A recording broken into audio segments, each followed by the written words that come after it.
Well, all the cutting's finished, but I did let this sit overnight. So what I'm going to have to do now is I'm going to have to wet the leather again.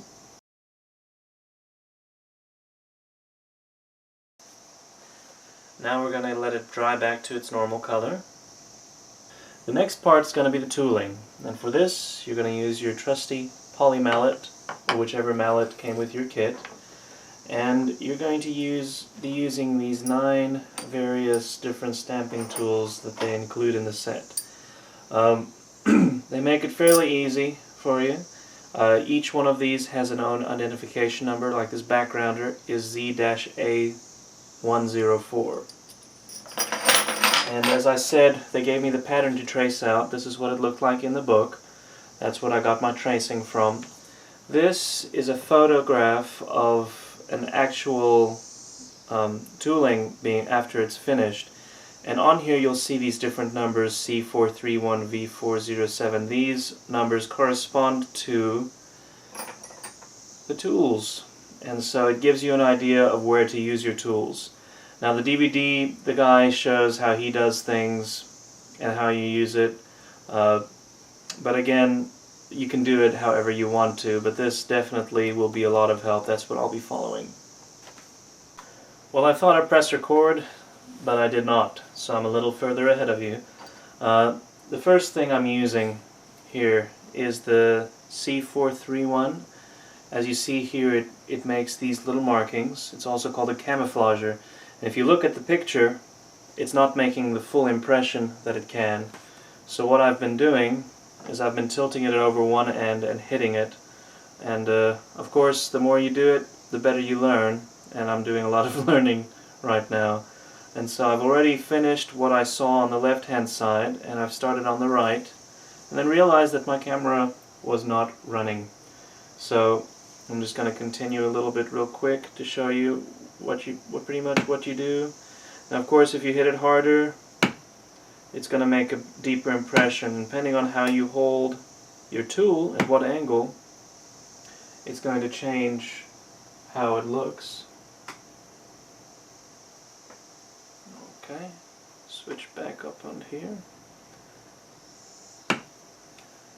And the way I do it, so that I could keep it consistent, is I move my piece of work so that my hammer and my tool most of the time are in the same position, so that I can get a very consistent strike.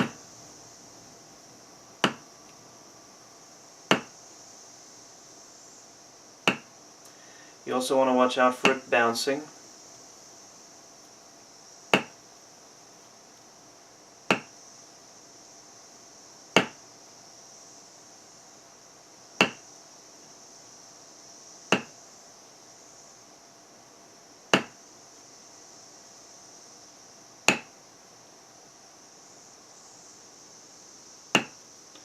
There we go. That's actually a nice example right here. Looks a little better than some of the other hits I made.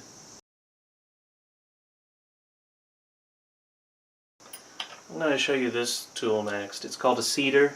It's very simple on how to use it, and on this pattern they only show one location, right at the bottom of this leaf looking thing. So I'll just show you what it does. Oops, I was wrong. It's right here. There we go. So you see it makes this nice indentation and it makes a dot send up. It's called a seeder. Here's the tool that I find to be the coolest, ZB701.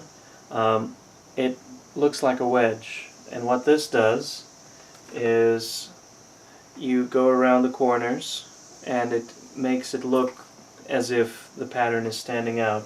And this gets used a lot of places. The reason that I use the camouflage tool first is in case I messed up with the camouflage tool, this would cover it up, because this is going to go around the entire outer edge, and I'll just show you how it works.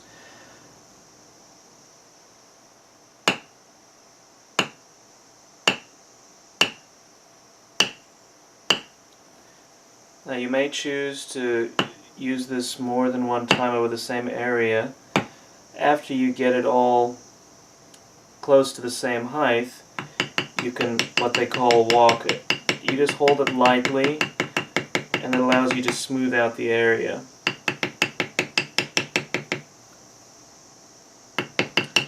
But this sort of work, in this one and also the backgrounder, take a lot of time.